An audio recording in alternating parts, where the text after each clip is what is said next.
नमो नमः। संस्कृत ज्ञान शिक्षा में आप सभी का हार्दिक अभिनंदन है। मेरे प्यारे दोस्तों, मेरे प्यारे विद्यार्थियों, आज हम संस्कृत व्याकरण में पर्सन निर्माण परिचय पढ़ेंगे। पर्सन निर्माण करेंगे जिसमें क्या नाम है, आपके जो रीट है इसमें भी पर्सन निर्माण का टॉपिक है और क्लास 6 से लेकर के 10 तक है। सिलेबस है, आरबीएसई हो या सीबीएसई हो उसमें भी पर्सन निर्माण आता है कि पर्सन निर्माण करना बहुत आसान होता है। बस इसकी थोड़ी सी जो ट्रिक है, इसके जो शब्द रूप है, किम शब्द है, वो आपको याद करने होते हैं। देखिए, पहला हम पढ़ते हैं समयवाचक पर्सन निर्माण। समयवाचक पर्सन निर्माण क्या होता है कि कदा यानी कब। समयवाचक जो पर्सन निर्माण होता है वो क्या होता है कि कदा यानी कब। परिमाणवाचक पर्सन निर्माण होता है कियत यानी कितना, कितनी मात्रा में, तो कियत हो जाएगा। संख्यावाचक पर्सन निर्माण कति होता है, कति कितना यानी कितनी, कितना। तृतीया विभक्ति पर्सन निर्माण होता है कुतः यानी कहां से, किसके द्वारा। केन, कथम। पंचमी विभक्ति पर्सन निर्माण होता है कुतः यानी कहां से, अलग होने के अर्थ में यह होगा, या किसके द्वारा, कैसे, तो यहां तृतीय हो जाएगा। सप्तमी में स्थान के पर्सन निर्माण होता है कुत्र। बाकी तो हम कस्मिन करते हैं, जो शब्द रूप में पढ़ेंगे किन शब्द में। विशेषण संबंधी पर्सन निर्माण होता है वो होता है कीदर्श यानी कैसा है। जैसे राम, राम है, कीदर्श है अस्ति यानी राम कैसा है। तो इसमें जो अलग है, अलग होने के उसमें यहाँ आपको पता है कि विशेषण में इस प्रकार के होगा, विशेषण से संबंधित हम करें पर्सन निर्माण तो ये हो जाएगा। इसके बाद में अब हम क्या करते हैं, किम शब्द देखते हैं। पहले पर्सन निर्माण को ठीक करने के लिए हमें किम शब्द याद होनी चाहिए। किम शब्द तीनों लिंगों में चलते हैं, पुल्लिंग, स्त्रीलिंग और नपुंसकलिंग, तीनों लिंगों में किम शब्द चलते हैं। देखिए हम पढ़ते हैं, आप इसको देख लीजिए, एक बार स्क्रीनशॉट ले लीजिए। आगे हम बात करते हैं इसकी, किम शब्द की बात करते हैं। मेरे प्यारे साथियों, किम शब्द आप सभी को याद होंगे, याद नहीं हो तो आप याद करना कि मैं इस इन लिखते समय उच्चारण भी करूंगा तो आप उच्चारण भी करना, इनके बोलना मन ही मन में, क्योंकि संस्कृत भाषा यह कहती है कि जितना उच्चारण करोगे इतना ही जल्दी समझ में आएगी। किम शब्द है, किम यानी कौन।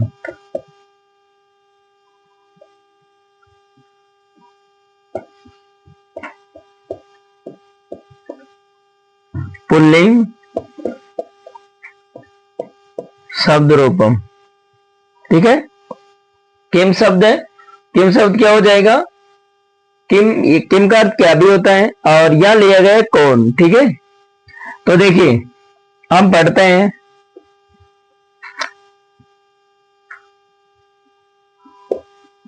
पहले लिखते हैं प्रथमा विभक्ति और यहां लिखते हैं एक वचन, द्विवचन और बहुवचन। पहले विभक्ति लिख लेते हैं इसमें हम, द्वितीया, तृतीया, चतुर्थी, पंचमी और षष्ठी, सप्तमी। इसमें संबोधन होता ही नहीं है। तो आप देखिए यहां हम बात करते हैं, जैसे कै, कौ, के प्रथमा, कम, को, कान द्वितीया, केन, काव्याम, के तृतीया, कस्मै, काव्याम, केब्बे चतुर्थी कस्मात् काव्याम केब्बे पंचमी कस्से कयो केसाम षष्ठी कस्मिन कयो केसु सप्तमी। देखिए कैसे हो जाएगा, कै को कै कौ के प्रथमा कम को कान द्वितीया केन काव्यम के तृतीया कस्मै काव्यम केब्बे चतुर्थी कस्मात् काव्यम केब्बे पंचमी कस्से कयो केसाम षष्ठी कस्मिन कयो केसु सप्तमी। ये हमने किम शब्द है जो पुल्लिंग का रूप बनाया है। ठीक है, आप इसका एक बार स्क्रीनशॉट ले लीजिए।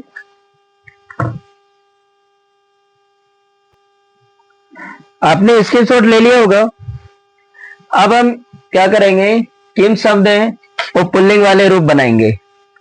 देखे ना, इस पुल्लिंग वाले हो गए, सॉरी पुल्लिंग वाले हो गए। अब बनाएंगे हम स्त्रीलिंग वाले।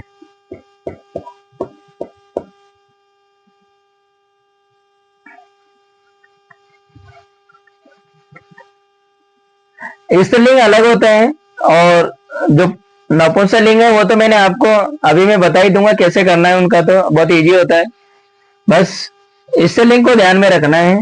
पुल्लिंग पुल्लिंग याद हो गया तो नपुंसकलिंग याद हो गया। देखना, यह होगा का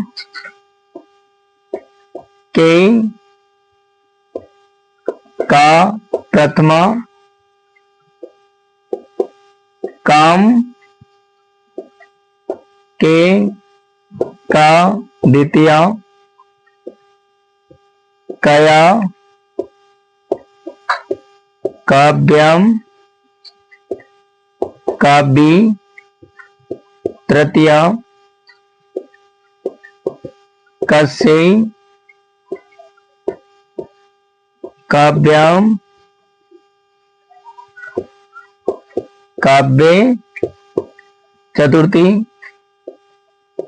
कस्या काव्याम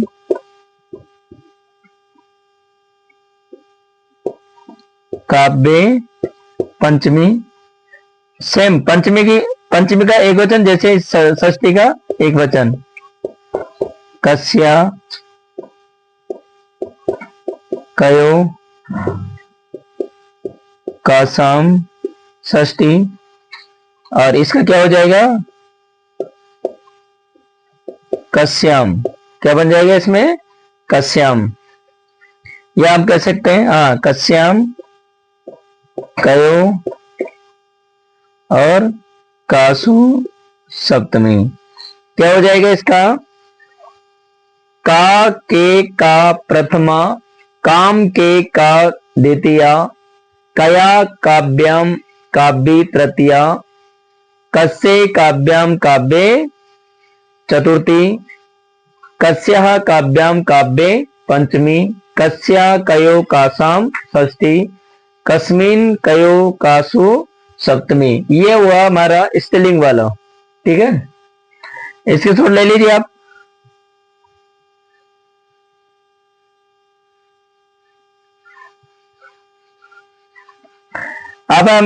अब हम बनाते हैं इसमें नपुंसकलिंग वाला रूप बनाते हैं किम शब्द का। ये आपको याद हुआ होगा। देखिए वो आपका इजी होगा। उसमें क्या होता है कि यहाँ, हाँ मैं यहाँ से भी मिटा देता हूँ इसको। इस नपुंसकलिंग लिखता हूँ यहाँ पर, ये मैंने लिख दिया नपुंसकलिंग। देखिए आसान है, आप भी कहेंगे कि हाँ सही है। किम के कानी प्रथमा, किम के कानी द्वितीया। बाकी सारे रूप पुल्लिंग की तरह। केन काव्याम कई तृतीया। कस्मै काव्याम केब्बे चतुर्थी। कस्मात्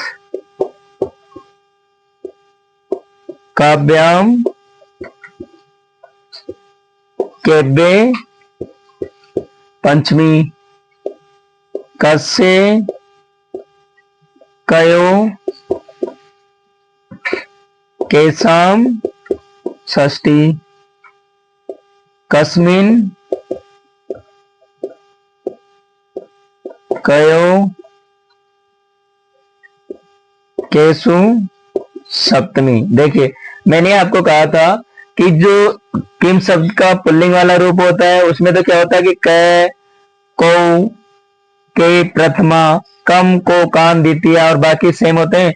लेकिन नपुंसकलिंग में क्या होता है कि जो ये प्रथमा और द्वितीया है इसमें सेम होते हैं। किम के कानी प्रथमा, किम के कानी द्वितीया। बाकी सारे रूप पुल्लिंग की तरह ही चलते हैं। जैसे केन काव्याम कई तृतीया, कस्मे काव्याम केब्बे चतुर्थी, कस्मात् काव्याम केब्बे पंचमी, कस्य कयो केसाम षष्ठी, कस्मिन कयो केसु सप्तमी।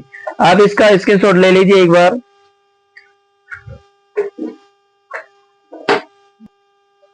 आपने स्क्रीनशॉट लिया होगा विद्यार्थियों। आगे हम देखते हैं। आप देखिए अब हम करते हैं यहां पर, यह आपके आंसर है यानी उत्तर है और इससे हम प्रश्न निर्माण करेंगे। प्रश्न निर्माण तो बहुत होते हैं, बहुत सारे होते हैं।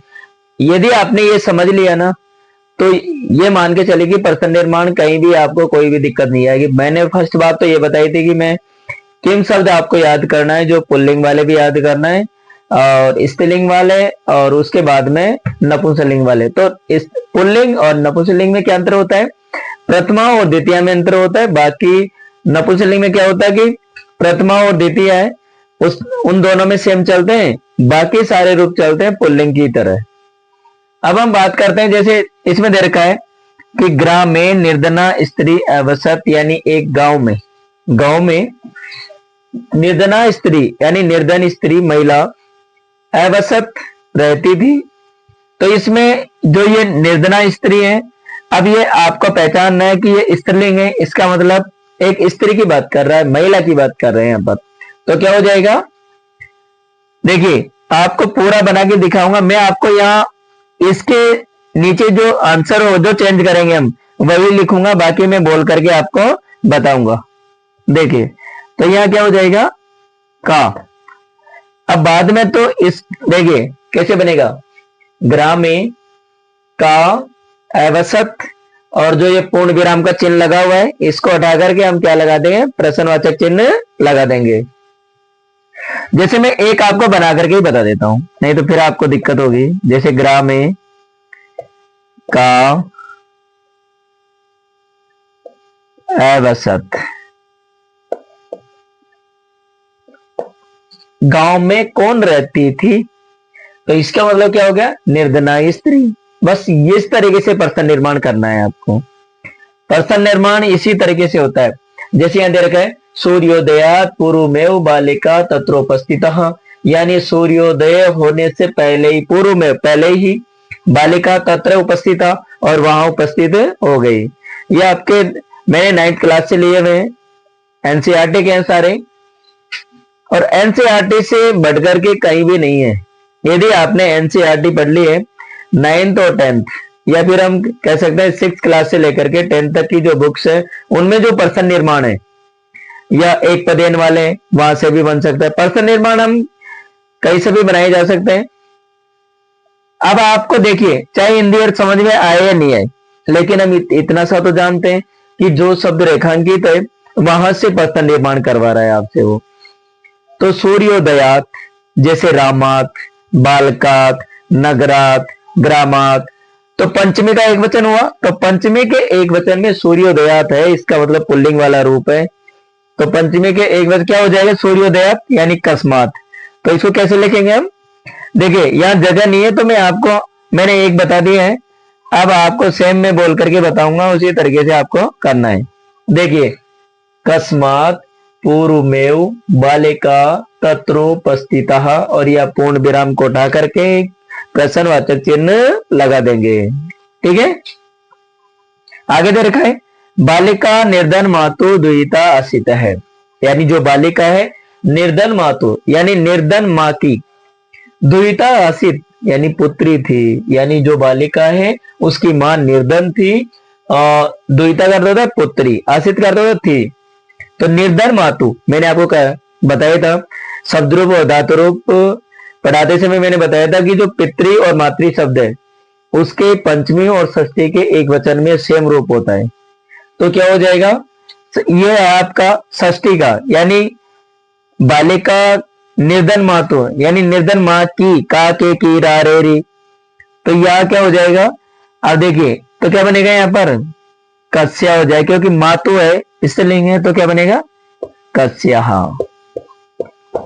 कैसे बनेगा, बालिका कस्या दुहिता आसित, और पूर्ण विराम को उठा करके हम क्या लगा देंगे, प्रश्नवाचक चिन्ह लगा देंगे। ठीक है, समझ में आ रहा है। देखिए महिला स्वपतिम चतुर्थमम मन्यते, यानी मल्लिका स्वपतिम, यानी जो मल्लिका है ये गोदोहनम है, चैप्टर नंबर 3 है गोदोहनम, 9th क्लास का है, वहां से मैंने प्रश्न निर्माण लिया है। मल्लिका स्वपतिम यानी मल्लिका अपने पति को चतुर्थमम मन्यते यानी चालाक मानती है, चतुर मानती है। तो चतुर्थमम ये विशेषता बताई जा रही है। मैंने कहा था ना कि विशेषण से संबंधित यदि पूछा जाए तो आपको करना क्या है, कीदर्शम लगा देना है। तो देखिए यह करेंगे हम कीदर्शम यानी कैसा बताया जा रहा है, पति को चतुर्थमम चालाक बताया जा रहा है। बाकी कैसे करेंगे, मल्लिका स्वपतिम कीदर्शम मन्यते, यानी मल्लिका अपने पति को किस प्रकार या कैसा मानती है, किस प्रकार मानती है। तो देखिए कैसा मानती है, चतुर्थमम चालाक मानती है। अब देखिए कुक्कुरे मानुषाणाम मित्रम अस्ति, यानी कुक्कुरे कुत्ता, स्वान का अर्थ भी कुत्ता होता है, कुक्कुर का अर्थ भी कुत्ता होता है। मानुषाणाम मित्रम अस्ति यानी मनुष्यों का मित्र है, तो मानुषाणाम इसका मतलब मनुष्यों का, तो मनुष्य पुल्लिंग शब्द है और ये षष्ठी का बहुवचन हो जाएगा। तो षष्ठी के बहुवचन में मेरे प्यारे साथियों क्या बन जाएगा, केसाम बन जाएगा। क्या हो जाएगा, कुक्कुरे केसाम मित्रम अस्ति, पूर्ण विराम को उठा करके हम क्या लगा देंगे, प्रश्नवाचक चिन्ह लगा देंगे। आगे बात करते हैं हम, पर्यावरण रक्षणम धर्मस्य अंगम अस्ति। पर्यावरण रक्षणम यानी पर्यावरण की रक्षा करना, पर्यावरण रक्षम यानी पर्यावरण की रक्षा करना, धर्मस्य अंगम अस्ति धर्म का अंग है। धर्मस्य, रामस्य, बालकस्य, श्यामस्य, नगरस्य, ग्रामस्य, षष्ठी विभक्ति का एक वचन होगा और पुल्लिंग वाला रूप है तो क्या बन जाएगा, कस्य। यानी कई जगह पर प्रश्न निर्माण में विभक्ति से संबंधित हिंट होता है तो हम उससे कर लेते हैं। कभी कभी क्या होता है कि विभक्ति समझ में नहीं आती है, कौन सी विभक्ति होती है, तो उस क्वेश्चन को हमें क्या करना होता है, उस क्वेश्चन का जो आंसर है उसका हिंदी अर्थ देखना पड़ता है फिर हमें प्रश्न निर्माण निकालने के लिए वहां से। देखिए सुभाष देशवासी बे रक्तम अयाचत, यानी सुभाष चंद्र बोस देशवासी बे देशवासियों से रक्तम अयाचत और रक्त मांगते हैं, यानी रक्त मांगने की।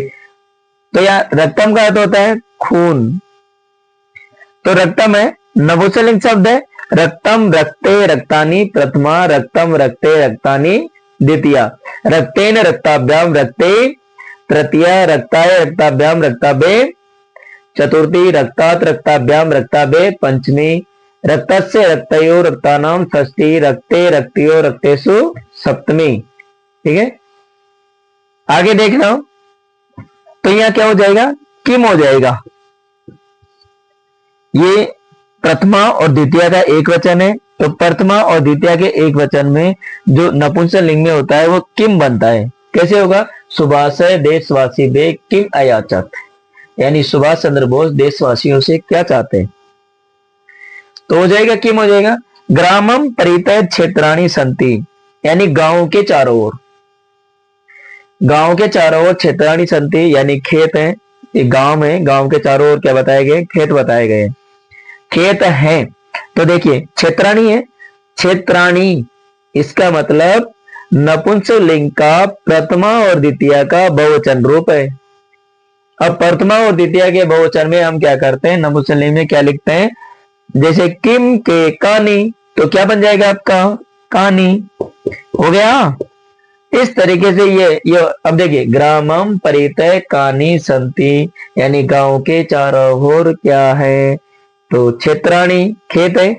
आगे दे रखा है जगदीश चंद्र से जन्म बंगाल प्रांत होता है, यानी जगदीश चंद्र का जन्म बंगाल प्रांत में हुआ।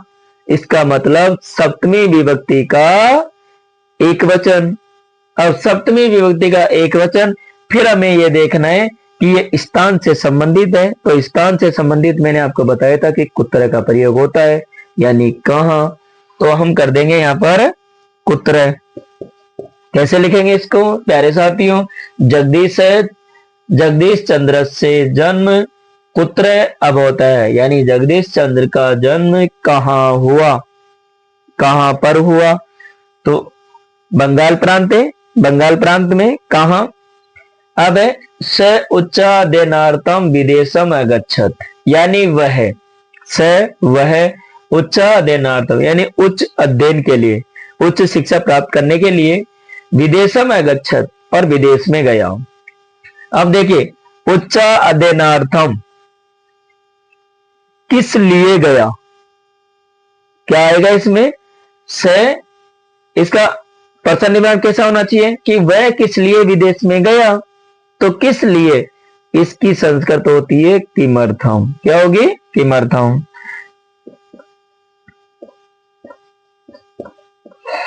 कैसे लिखेंगे इसको? स किमर्थम विदेशम अगच्छत, यानी वह किस लिए विदेश में गया। तो आपको ध्यान में रखना है कि ये अध्ययनार्थम, ये जो अर्थ, इस तरीके से आपको हिंट मिलेगा कहीं ना कहीं क्वेश्चन में प्रश्न निर्माण करने से संबंधित विभक्ति से लेकर के। तो आपको इस तरीके से करना है। और देखिए किम शब्द याद कर लो, किम शब्द याद करके आप कोई सी बुक्स उठा लो, 6 की उठा लो, 7th की उठा लो, या 8th की, 9th 10th की, कोई सी भी उठा लीजिए आप, और उसमें से फिर आप इस तरीके से प्रश्न निर्माण करके आप 10-20 से एक बार आप रिवीजन करेंगे अच्छी तरीके से, तो आपका प्रश्न निर्माण का एक भी क्वेश्चन गलत नहीं होगा। मैं तो ये कहता हूं कि प्रश्न निर्माण एक ऐसा क्वेश्चन है जो सबसे इजी होता है, इसमें नंबर कटने के कोई चांस नहीं होते हैं। तो देखिए विद्यार्थियों, आपके समझ में आया होगा ये।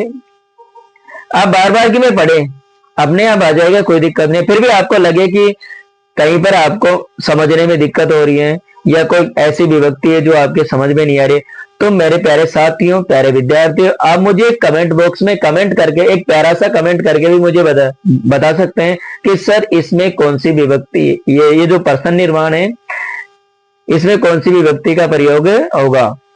ठीक है, मिलते हैं विद्यार्थियों अगली क्लास में, अगले वीडियो में। तब तक के लिए जयतु भारतम, जयतु संस्कृतम।